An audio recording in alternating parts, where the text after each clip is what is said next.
So you want holograms in your window for Halloween? Well, so do I.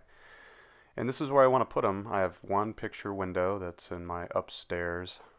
It's actually in a vaulted ceiling area. And it's a large room, so the projector's got to be all the way across the room on the upstairs landing. Of course, I have to use a ladder to get up there. The projection material I had wasn't quite big enough to cover the window opening, so I made a cheap frame out of wood and spray painted it black, and then stretched the projector or projection material over it so I could just pop the frame into the window, and voila, it worked just fine. I only had one issue, and as you can see, the image is just a little bit bigger than the opening of the window, so I'll show you how I handled that in just a second. So this is where the projector sits, and that is the upstairs window. The distance there is about 22 feet. Now you can go to a website online and you can calculate the or look up the throw distance of your particular projector. I just found this projector on eBay. Believe it or not, I got it for 60 bucks with a lamp. It used to be installed. It's got some weird bracket on the bottom. It was obviously installed on a ceiling somewhere, but it was in good shape and it works just fine. And I actually have it hooked up to my iPad. That's how I'm going to play the video.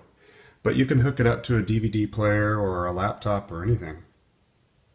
So if you go to projectorcentral.com, you can calculate your throw range, or you just put the projector model in, it'll do it for you. It'll tell you, where your audience should be sitting. You can put in things like what type of presentation you're doing. At any rate, my throw distance was not great enough on the projector, because remember, my projector is over 20 feet to the window, so the ideal range for this one is about 16.5 up to about 18 feet. So the problem I had is the image was too big, like I mentioned before, and the zoom feature or the zoom dial on the projector just wouldn't zoom that image down enough for me. So again, I'll show you in a second how I dealt with that. These are the DVDs that I purchased. The first one is Ghostly Apparitions. The second one is Bone Chillers. And they're both made by a company called Atmosphere Effects. You can find them online. I didn't buy the DVDs from them because they were about $50 each, I think. But they do have digital downloads if you just want particular scenes, but those are $10 each. But they are high def. This is just standard definition, which is what you would get on the DVD. But if you shop around, I found them cheaper on eBay and Amazon.com. Quite a bit cheaper, actually. And on the projector, this is not a high-def projector. If you do have a high-def projector or you want to buy one, I would recommend downloading the HD version of any of the scenes, or you can download like an entire pack. But I looked at the image projected up on the window last night, and even at standard definition, it looks incredible. I don't think anyone's really going to notice that big of a difference. But if you're into HD, and I certainly am, I don't have a projector, so I had to get one. That's why I bought this one on eBay, like I said. But and for the screen material, on the website of Atmosphere Effects, they do recommend that you have more of a gray translucent if you're trying to do a hologram. If you use the white material, I think the shadow effects would look fine, but you wouldn't get great contrast, and the effect would not be as effective, I guess, with just a white sheer material.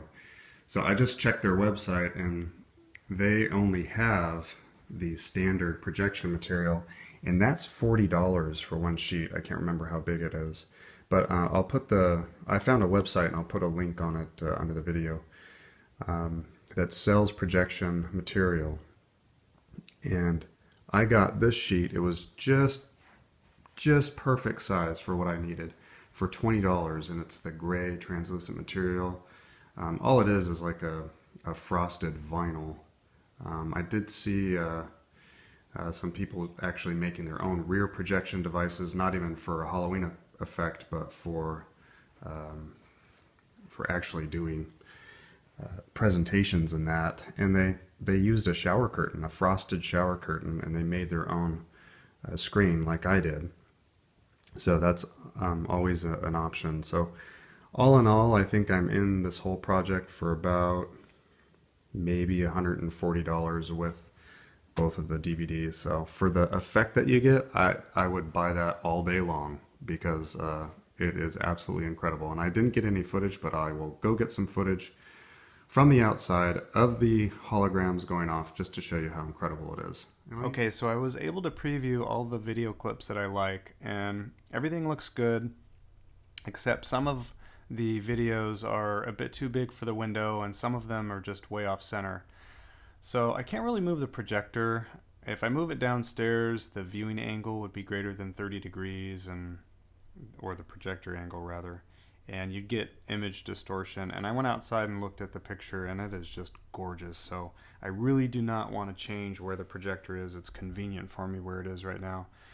So, and all of the clips are a little bit different, and they all need to be tweaked in some way. And the best way, because I'm limited by the size of the window, is for me to import all the clips into Final Cut Pro. So that's what I've done. I've ripped the DVD,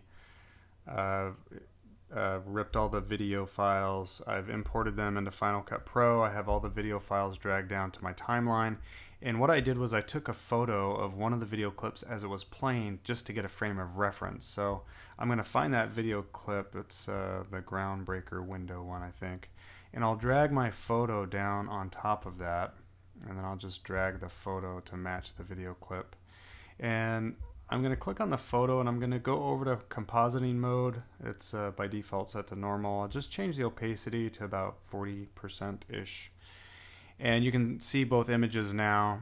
And what I want to do is actually take the photo and drag it to where it matches somewhat. Actually, you know, I can click the player head to the approximate time I took the photo, which that looks about it. So I'm going to drag the photo so it is right on top of the video clip. And if I click back on the video clip, and then I can scale it down, and I'll know approximately if I'm in the ballpark or whatever of where it's going to end up. And I wanted to be able to see the skeleton's arms and everything when he broke through the ground. I know I'm not going to get the full height there. I could drag it up just a little bit more if I wanted to, I guess. But that looks good about there. That's about where I'd want it. So again, I'll just...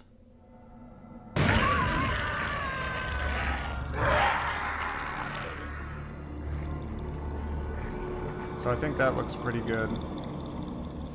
And then what I'll do is I'll just keep doing that for every clip. And now that I have the photo set exactly where the video needs to be, I can just modify each video clip to fit the window. So once I do that, I'll export the file into one video clip, and then I can just play it on a loop, and I'll have cool holograms for Halloween.